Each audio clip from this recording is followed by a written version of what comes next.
तो question number यहाँ पर कितना है हमारे पास, क्वेश्चन नंबर 7 है। क्वेश्चन क्या कह रहा है ये जानेंगे, उसके बाद क्वेश्चन में कौन कौन सी बातें हमको जाननी है क्वेश्चन करने के लिए ये जानेंगे, फिर चलेंगे हम क्वेश्चन पे। तो क्वेश्चन को पहले हम पढ़ लेते हैं एक बार। क्या कह रहा है, सिद्ध कीजिए कि एक समचतुर्भुज के भुजाओं के वर्गों का योग उसके विकर्णों के योग के बराबर होता है। अब ये हमारा क्वेश्चन है। तो पहले क्वेश्चन पढ़ने से हमको समझ में क्या आ रहा है कि इसमें समचतुर्भुज की चर्चा है। तो समचतुर्भुज की चर्चा है तो सबसे पहली बात हम यही समझ लेते हैं, अगर मान लो ABCD एक समचतुर्भुज है तो 2-3 बात यहाँ पर समझने वाली बात है। पहले समचतुर्भुज की चारों भुजा जो है आपस में बराबर होता है। तो AB बराबर BC बराबर CD बराबर DA, ये हो जाएगा बराबर। ठीक है, समचतुर्भुज की चारों भुजाएं क्या होती है, आपस में बराबर होती है। समचतुर्भुज के विकर्ण जहां पर एक दूसरे को काटते हैं, मध्य बिंदु पर, बिल्कुल मध्य बिंदु पर एक दूसरे को काटते हैं, यानी कि समचतुर्भुज का विकर्ण जो है ये OA बराबर OC हो जाएगा और DO बराबर OB हो जाएगा। एक तो हमको ये याद रखना है। इसका मतलब क्या है, AO बराबर OC एंड OD बराबर या DO बराबर OB, ये हमको ध्यान रखना है। साथ ही साथ समचतुर्भुज के विकर्ण जहाँ भी काटते हैं वहाँ पर समकोण बनता है, यानी दोनों विकर्ण जहाँ पर काटेगा वहाँ पर समकोण बनेगा। इसका मतलब क्या हुआ कि कोण AOB बराबर 90 डिग्री, यानी ये भी 90, ये भी 90, ये भी 90, ये भी 90। अगर इतनी बात हम समझ पाए ना तो क्वेश्चन हम इजली कर पाएंगे। तो ये सारी बात हमने लिखा है। सिद्ध क्या करना है, AB का स्क्वायर। अब सिद्ध क्या करना है, सिद्ध करना है AB का स्क्वायर प्लस में BC का स्क्वायर प्लस में DC का स्क्वायर और प्लस में AD या DA का स्क्वायर बराबर में AC का स्क्वायर प्लस BD का स्क्वायर, ये हमको सिद्ध करना है। AB का स्क्वायर, BC का स्क्वायर, CD का स्क्वायर, DA का स्क्वायर बराबर AC का स्क्वायर प्लस में BD का स्क्वायर। देखो एक नज़र में क्वेश्चन थोड़ा सा हो सकता है मुश्किल लगे, ठीक है, लेकिन देखो ऐसी कोई बात नहीं, मुश्किल तो होगा ही नहीं, समझते हुए चले जाओ। तो लिखेंगे यहाँ पर, अब हल पे आ जाते हैं प्रमाण पर। चूंकि ABCD एक समचतुर्भुज है, एक समचतुर्भुज है, ठीक है, ठीक है, तो इसमें हम क्या लिख सकते हैं, AB बराबर BC बराबर CD बराबर DA, ये लिख सकते हैं। समचतुर्भुज की प्रॉपर्टी से अभी अभी हमने बात किया है इसके बारे में, है कि नहीं, पहली बात तो ये निकल के आ रहा है। ठीक है, दूसरी बात हमको देखो, समचतुर्भुज के विकर्ण, समचतुर्भुज के विकर्ण एक दूसरे को समकोण पर काटती है, समकोण पर काटती है। कहने का क्या मतलब है, कहने का मतलब है कि जहाँ भी समचतुर्भुज का विकर्ण काटेगा एक दूसरे को तो कोण जो बनेगा वो 90 डिग्री का बनेगा। इसका मतलब क्या हो जाएगा, कोण AOB बराबर कोण BOC बराबर कोण COD बराबर कोण DOA बराबर हो जाएगा 90 डिग्री। AOB ये वाला कोण, BOC ये वाला कोण, COD ये वाला कोण और DOA ये वाला कोण, ये चारों कोण कितने कितने डिग्री का होगा, 90 डिग्री का मान होगा। तो अभी तक ऐसा कुछ नहीं है कि जो समझ में भी नहीं आए, इसी तरीके से समझते हुए चले जाएंगे, क्वेश्चन भी खत्म हो जाएगा, समझ में भी आ जाएगा, पता भी नहीं चलेगा। चलो जी, इसको मान लेते हैं समीकरण 2। ठीक है, साथ ही साथ एक और प्रॉपर्टी है, ठीक है, समचतुर्भुज के विकर्ण एक दूसरे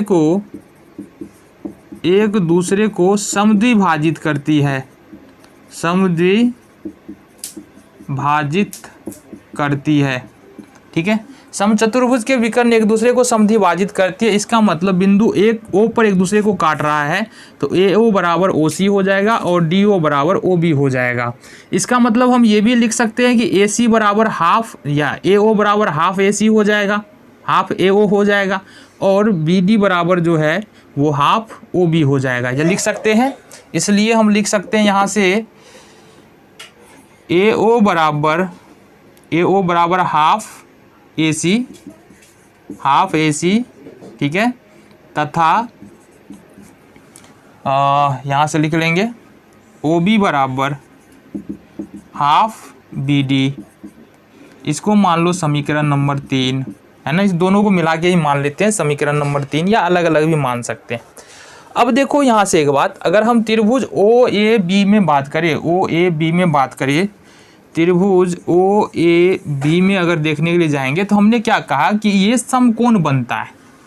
जहाँ पर समचतुर्भुज का विकर्ण एक दूसरे काटता है, यहाँ पर समकोण बनता है। इसका मतलब तो ये हो गया कि ये समकोण त्रिभुज हो गया। अब समकोण त्रिभुज के सामने वाली जो भुजा होती है वो होती है कर्ण, और समकोण त्रिभुज में क्या होता है, कर्ण का स्क्वायर लिख ही लेते हैं। कर्ण का स्क्वायर बराबर लंब का स्क्वायर प्लस में आधार का स्क्वायर, ये होता है। कर्ण है यहाँ से AB, तो ये हो जाएगा हमारा AB का स्क्वायर बराबर में लंब का, लंब और आधार दोनों में से, इस दोनों में से कोई कोई हो जाएगा, तो ये लिख सकते हैं अब AO का स्क्वायर प्लस OB का स्क्वायर, AB का स्क्वायर, AO का स्क्वायर और OB का स्क्वायर प्लस में ये हमारे पास हो जाएगा।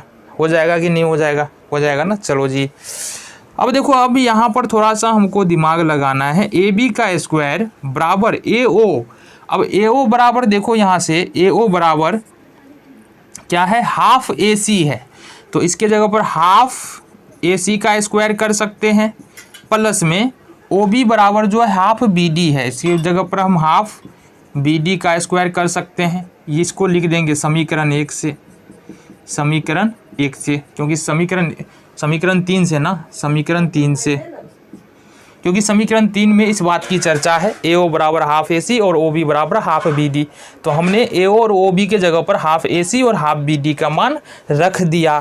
अभी तक भी कोई समस्या है क्या? नहीं। चलो जी, आगे आ जाते हैं। ये हो जाएगा AB का स्क्वायर बराबर, स्क्वायर करेंगे तो ये हो जाएगा 1/4, 2 दूनी 4 AC का स्क्वायर प्लस में 1/4 BD का स्क्वायर, हाफ का स्क्वायर करेंगे तो कितना हो जाएगा, 1/4 तो हो जाएगा बिल्कुल। अब देखो इधर आ जाते हैं, यहाँ पर हमारे पास क्या है, AB का स्क्वायर है, AB का स्क्वायर है बराबर में 1/4 यहाँ भी है, 1/4 यहाँ भी है, इसका मतलब 1/4 कॉमन ले सकते हैं, तो ये इसको मिटा लो, ये हो जाएगा हमारे पास 1/4। साथ ही साथ बच जाएगा AC का स्क्वायर प्लस BD का स्क्वायर, क्वेश्चन के आंसर में अंदर में AC का स्क्वायर प्लस BD का स्क्वायर, ये हमारे पास बच जाता है। ये क्रॉस मल्टीप्लिकेशन होगा, कोना कोनी गुना, तो क्या होगा, 4AB का स्क्वायर बराबर AC का स्क्वायर प्लस BD का स्क्वायर। यहाँ तक समझ में आ गया? कोई समस्या नहीं है यहाँ तक? चलो जी, अच्छा 4AB के स्क्वायर को क्या लिख सकते हैं हम? लिख सकते हैं AB का स्क्वायर प्लस में AB का स्क्वायर प्लस में AB का स्क्वायर और प्लस में AB का स्क्वायर बराबर AC का स्क्वायर प्लस BD का स्क्वायर, ये हो जाएगा। जोड़ेंगे इसको तो कितना होगा, 4AB का स्क्वायर तो हो जाएगा। अब देख लो यहाँ पर दिया हुआ क्या है, यहाँ पर समीकरण 1 में क्या दिया हुआ है, AB जो है BC के बराबर है, CD के बराबर है, DA के बराबर, यानी सभी एक दूसरे के क्या है, बराबर है। इसका मतलब जहाँ जहाँ AB है BC CD DA हम क्या कर सकते हैं, लिख सकते हैं। तो यहाँ से AB की जगह पर ये हो जाएगा हमारा AB का स्क्वायर प्लस BC का स्क्वायर प्लस CD का स्क्वायर प्लस DA का स्क्वायर बराबर AC का स्क्वायर प्लस BD का स्क्वायर। ये कहाँ से हो जाएगा, ये हो जाएगा हमारा समीकरण 1 से। समीकरण 1 से क्यों? क्योंकि समीकरण 1 में हमारा दिया हुआ है AB बराबर BC बराबर CD बराबर DA, तो जहाँ जहाँ AB था एक जगह हमने रखा BC, फिर दूसरी जगह रखा हमने CD, फिर तीसरी जगह रखा हमने DA का स्क्वायर। साबित क्या करना था हमको, AB का स्क्वायर BC का स्क्वायर CD का स्क्वायर DA का स्क्वायर बराबर AC का स्क्वायर प्लस BD का स्क्वायर। हमने क्या किया साबित, AB का स्क्वायर BC का स्क्वायर CD का स्क्वायर DA का स्क्वायर AC का स्क्वायर प्लस में BD का स्क्वायर। तो देखो बिल्कुल ही आसान तरीके में इस क्वेश्चन को हम साबित कर पाए हैं। तो ये होता है हमारा क्वेश्चन यहाँ पर फिनिश, वो हो जाता है हमारा साबित।